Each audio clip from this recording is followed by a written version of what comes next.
Pada abad ke-16, bangsa Belanda mengarungi Samudra Hindia menuju Indonesia untuk tujuan berdagang.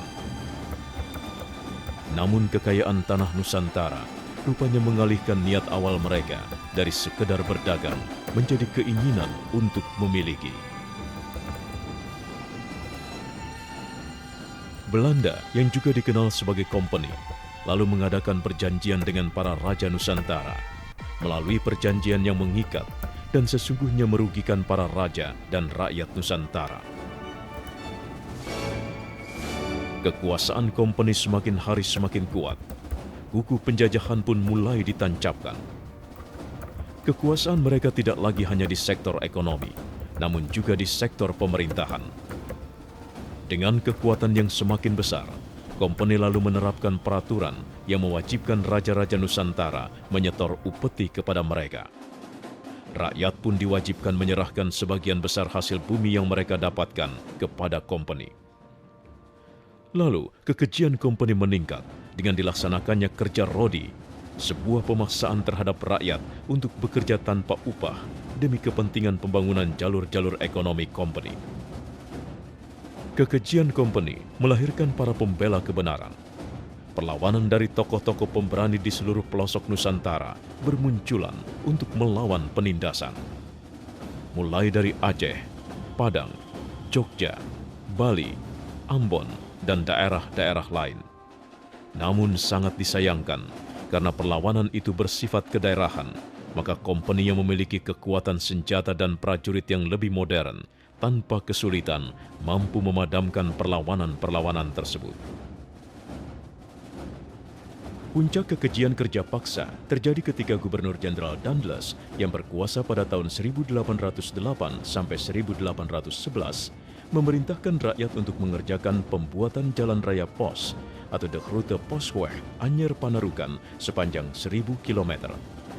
Gubernur Jenderal Johannes van den Bosch yang menggantikan Leonard P.J. Burggraaf Dubus de Gisignis pun tak kurang kejinya. Ia memerintahkan tanam paksa atau dikenal juga sebagai kulturstelsel. Tujuannya adalah memenuhi kebutuhan kompeni untuk ekspor ke Eropa. Penderitaan rakyat pun semakin menyedihkan. Kelaparan, rendahnya nutrisi, serta kekurangan gizi pun melanda. Dan rendahnya kesadaran akan kebersihan, ditambah buruknya sistem sanitasi, menyuburkan berbagai bala penyakit. Semua kekejian kompeni menyuburkan kebodohan rakyat. Pengetahuan mereka tentang pengobatan dan kedokteran di masa itu sangatlah minim. Mereka hanya berharap kepada para dukun, yang saat itu mereka percayai akan mampu menyembuhkan semua jenis penyakit yang mereka derita.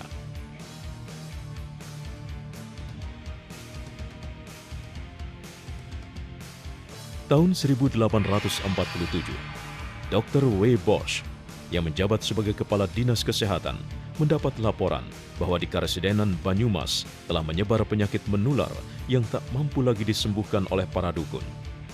Lalu dibuatlah sebuah buku tentang tuntunan kesehatan berbahasa Jawa, berbahasa Melayu yang disebarkan kepada para kepala desa. Namun upaya ini tidak berhasil. Bala yang menyebar ini lalu dicoba untuk ditanggulangi oleh para dokter Belanda. Menyadari minimnya tenaga dokter pada masa itu, timbullah sebuah gagasan untuk mendidik para pemuda Bumi Putra menjadi juru suntik. Dan pendidikan itu diberi nama Kursus Juru Kesehatan yang didirikan pada tahun 1851. Pada tahun 1856, Kursus Juru Kesehatan berganti nama menjadi Sekolah Dokter Jawa yang bertempat di Rumah Sakit Militer Walter Freden dengan direkturnya Dr. P. Bliger. Lalu Sekolah Dokter Jawa pun berkembang. Siswa pun bertambah banyak. Mereka berdatangan tidak saja dari Jawa, tapi juga dari Sumatera, Ambon, dan daerah lain. Pada tahun 1899, Dr. H.F. Roll mengajukan gagasan untuk mendirikan sebuah bangunan baru yang terpisah untuk para siswa mengenyam pendidikan kedokteran, mengambil tempat di samping Rumah Sakit Militer Walter Freden, dan pembangunannya selesai pada tahun 1902. Gedung baru itu lalu diberi nama Stovia atau School tot Opleiding van Inlandse Artsen, dan Dr. H.F. Roh menjadi direkturnya yang pertama. Stovia adalah tempat pendidikan yang juga memiliki asrama.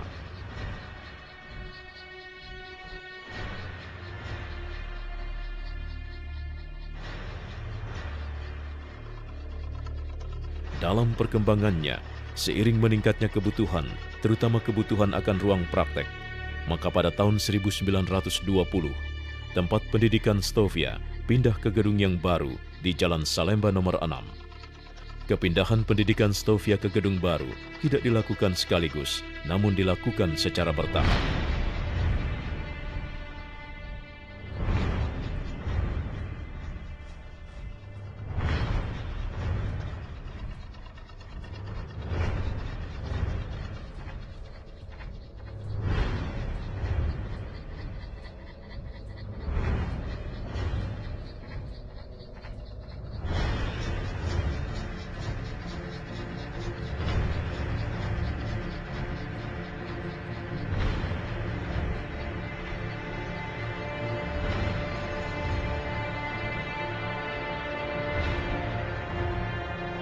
Gedung lama Stovia digunakan sebagai sekolah tingkat MULO atau SMP dan AMS atau SMU, dan sekolah asisten apoteker. Pada masa pendudukan tentara Jepang, tahun 1942 hingga 1945, gedung Ex Stovia ini oleh pihak Jepang digunakan sebagai tempat penampungan bekas tentara Belanda sebagai tawanan perang, Batalion 5 Ex Knil. Setelah Jepang menyerah terhadap sekutu, ex-serdadu Knil yang sebagian besar berasal dari Ambon menghuni gedung Ex Stovia sampai tahun 1973. Pada tanggal 20 Mei tahun 1974, Presiden Soeharto meresmikan gedung ini sebagai Gedung Kebangkitan Nasional, dikelola oleh Pemda DKI yang di dalamnya diselenggarakan 4 museum, yaitu Museum Budi Utomo, Museum Kesehatan, Museum Pers, dan Museum Pergerakan Wanita. Di dalam gedung ini juga terdapat kantor yang dikelola pihak swasta.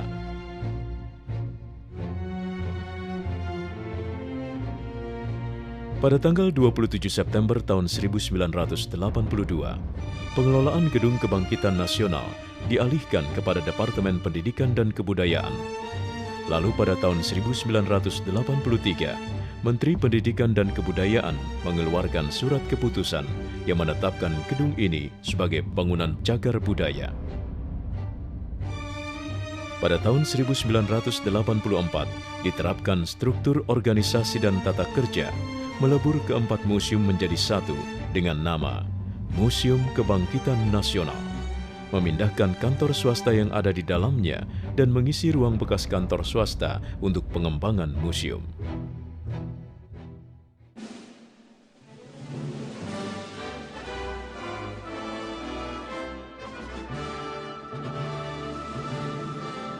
Di Museum Kebangkitan Nasional ini, pada tahun 1907, Dr. Wahidin Sudirohusodo memberikan ceramah propaganda study found di hadapan para siswa Stovia.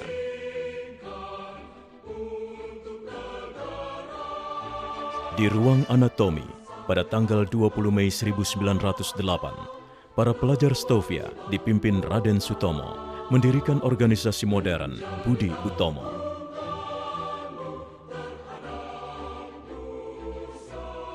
1 Maret tahun 1915, Sattiman Wiryo Sanjoyo mendirikan organisasi Trikoro Darmo, sebuah organisasi kedaerahan pertama di Indonesia, yang di kemudian hari berubah menjadi Yongyava pada tahun 1917, diikuti oleh pembentukan Yong Sumatranan Bon. Museum Kebangkitan Nasional menempati lahan seluas 14.625 meter persegi.